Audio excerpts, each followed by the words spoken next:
हरियाणा के कई कुख्यात गैंगस्टर दिल्ली की तिहाड़ जेल में बंद हैं और तिहाड़ जेल में बंद हरियाणा और लॉरेंस बिश्नोई गैंग के सरगना संदीप उर्फ काला जटेड़ी से 21 जनवरी को एक फोन बरामद हुआ था, जिसके बाद उनकी पत्नी अनुराधा चौधरी तिहाड़ जेल के अधिकारियों पर बड़े गंभीर आरोप लगाती हुई नजर आ रही हैं।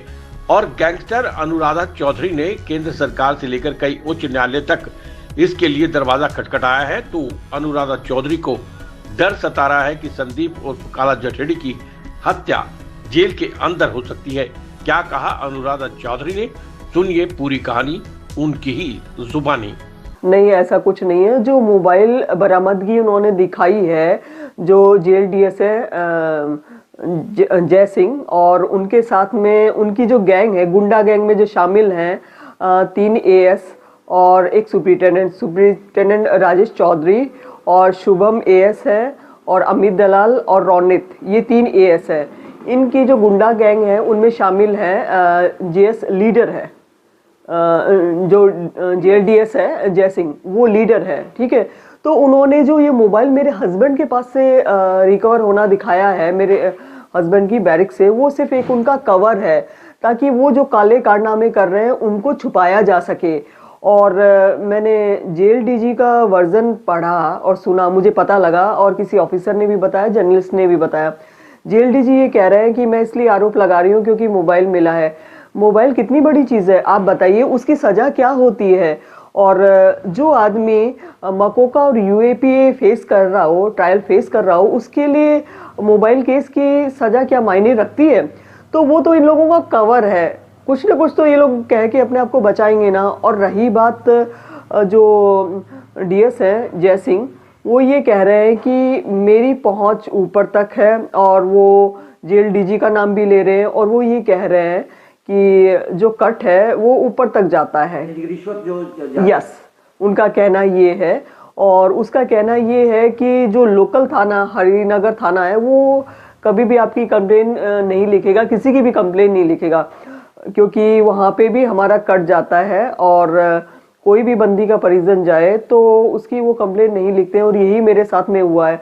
मैं हरिनगर थाने 25 तारीख को पहुँची थी और उसके बाद में मैंने वहाँ के जो इंस्पेक्टर मुकेश है उनको कंप्लेन दी। उन्होंने ये कहा कि 10,000 बंदी है, अगर सबके परिजन उठ के आए तो हम तो ऐसे धक्के खाते रहेंगे।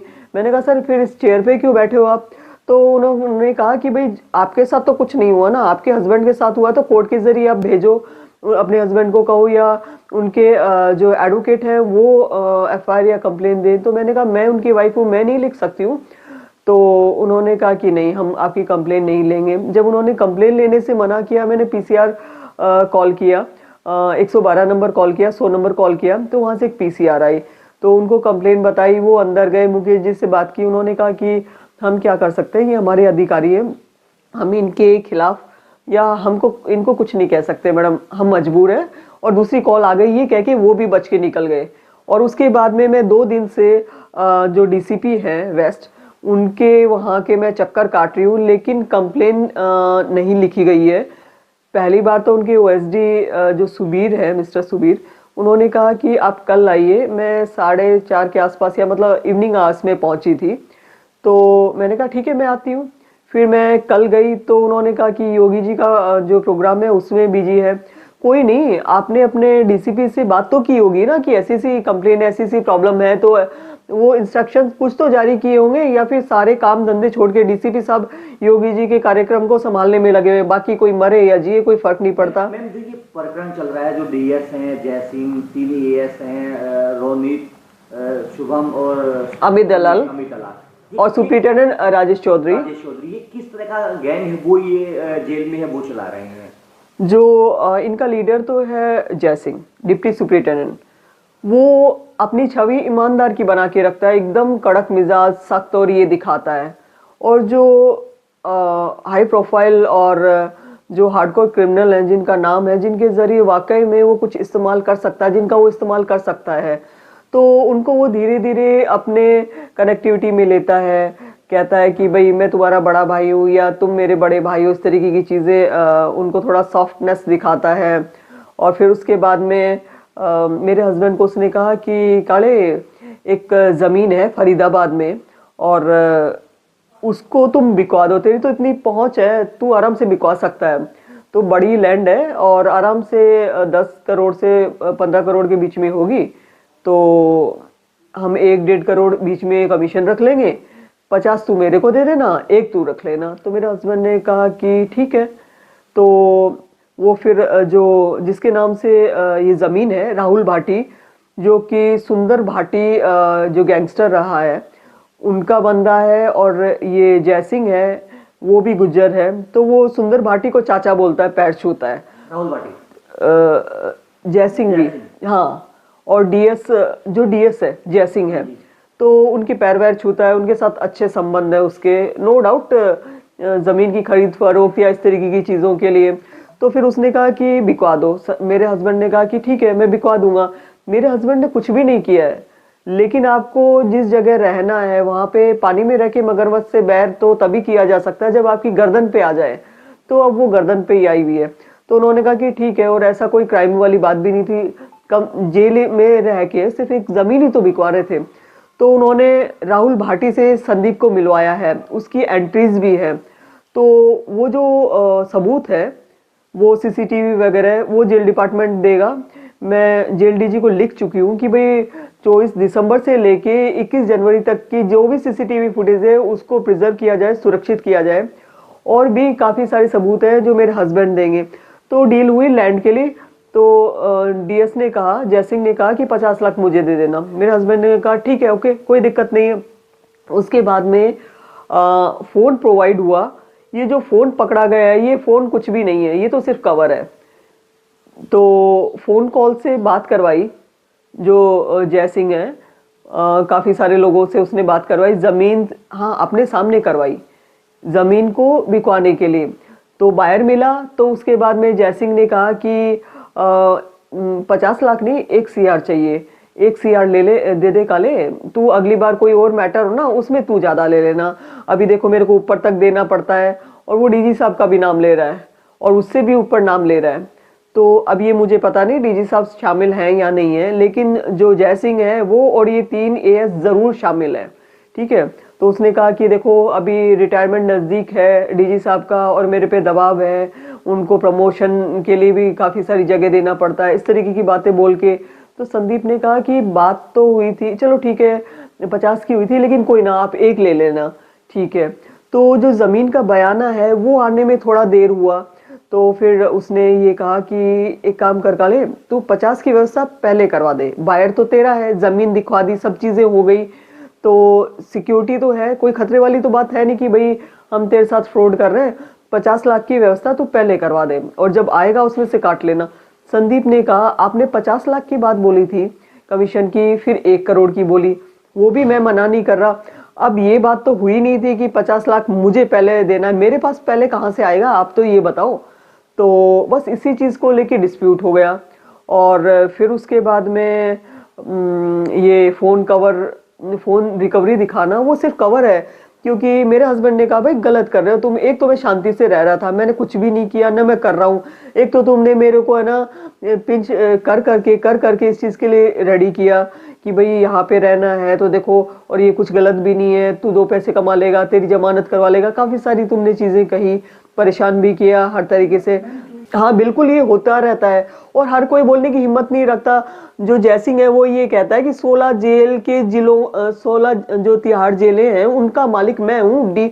जो डीजी साहब है उन्होंने मालिक मुझे बनाया है, और मैं कभी भी कुछ भी करवा सकता हूँ। मेरा काले रिकॉर्ड उठा के चेक करवा लेना, मैंने इतने लोग मारे और मरवाए हैं, तू सोच भी नहीं सकता। अभी क्या संदीप को खतरा है क्या जेल में जयसिंह से? हाँ बिल्कुल, जयसिंह कह रहा है कि मैंने लोगों को मरवाया भी है और मारा भी अपने हाथ से।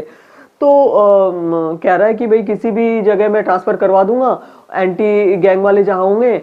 और जो जेल डीजी है उनका एक PA है विदुड़ी, वो मेरे कनेक्टिविटी में 24/7 रहता है, और मैं कभी भी तेरे को ट्रांसफ़र करवा के कुछ भी करवा दूंगा। और क्या होगा, जांच होगी, कुछ नहीं होगा। जांच में जो डॉक्टर होते हैं वो भी हमारे सेट होते हैं, थाना हमारा सेट है, और जो सरकारी कर्मचारी है वो कभी भी एक दूसरे के खिलाफ नहीं जाता। दूसरा, हम कट भेजते हैं, ऊपर से मेरे लिंक हैं तो मैं उनको भी कॉल करवा देता हूँ, तो कुछ नहीं होगा काला। तो मैम अभी जो ये प्रकरण चल रहा है संदीप के साथ, उसमें जितने भी सरकारी अधिकारी शामिल हैं, तिहाड़ जेल के कर्मचारी शामिल हैं, क्या आपने इनकी शिकायत आला अधिकारियों को, सरकार को भेजी है? हाँ जी, देखिए डीजी साहब शामिल हैं या नहीं है ये मुझे नहीं पता, क्योंकि जेल डीएस जयसिंह नाम ले रहा है, जयसिंह शामिल है और सुप्रिंटेंडेंट राजेश चौधरी शामिल है। इसके अलावा जो 3 एएस है, शुभम है, अमित दलाल है और रोनित है, ये 4 तो कम से कम शामिल हैं और 101% शामिल हैं। तो मैंने इनकी शिकायत की है, जेल डीजी को शिकायत की है, सेम यही मैटर मैंने एलजी को शिकायत की है, चीफ जस्टिस ऑफ इंडिया को शिकायत की है, चीफ जस्टिस ऑफ हरियाणा और दिल्ली उनको भी शिकायत की है।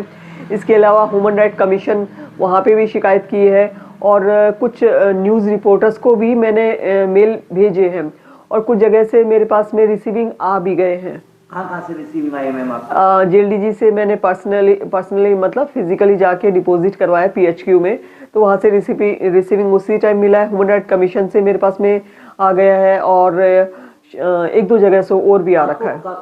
क्या उम्मीद लग रही है मैम, आपने इतनी जगह शिकायतें हैं वो की है, क्या इसका समाधान निकलेगा, कब तक इसकी जांच है वो शुरू हो जाएगी? देखते हैं, ये डिपेंड करता है डीजी साहब पे। मैंने डीजी साहब का वर्जन पढ़ा और मुझे पता लगा, डीजी साहब ये कह रहे हैं कि काले के पास में मोबाइल मिला है इसलिए उसकी बीवी आरोप लगा रही है और कुछ भी नहीं है। मैं डीजी साहब को कह रही हूँ कि आप एक मोबाइल का जो केस आपने जो दर्ज करवाया ना, ये आपके स्टाफ ने करवाया है, वो सिर माथे नहीं भी तो भी हम आप तो 10 का लगा दीजिए, कोई दिक्कत नहीं है, हम मना नहीं करेंगे। लेकिन मैं डीजी साहब से ये पूछना चाहती हूँ कि उन आरोपों का क्या, जो मैं जेल डीएस जयसिंह पे लगा रही हूँ और 3 एएस पे लगा रही हूँ और सुप्रिंटेंडेंट पे लगा रही हूँ और खुला कह रहा है, वो आपका भी नाम ले रहा है डीजी साहब, आप कम से कम इतना वो तो दिखाइए। आप मैंने जो पढ़ा है उनके बारे में, वो जिस पोस्ट पे रहे हैं, तो उस अकॉर्डिंग आप इतना ये तो वर्जन दीजिए, ये स्टेटमेंट तो दो कि फेयर ट्रायल होगा। मोबाइल केस मिला है, उसकी भी जांच हो रही है और उसकी बीवी ने जो आरोप लगाए हैं जेल कर्मचारियों पे, उसकी भी हम निष्पक्ष जांच करवाएंगे और अगर कुछ मिलता है हमारे कर्मचारियों के खिलाफ तो उनके खिलाफ भी सख्त से सख्त कार्रवाई होगी। ये कहने का मादा भी क्या डीजी साहब में नहीं है? मैं ये जानना चाहती हूँ मेरे आरोपों का क्या। उन लोगों का कहना ये है कि चूंकि मेरा जो पास्ट है, मैं भी एक्यूज रही हूँ, तो वो कहते हैं कि हमारी कोई सुनेगा ही नहीं। डीजी साहब को मैं बताना चाहूंगी और जेल डीएस को भी बताना चाहूंगी, हिंदुस्तान वो देश है जहाँ पे अजमल कसाब को भी फांसी दी गई।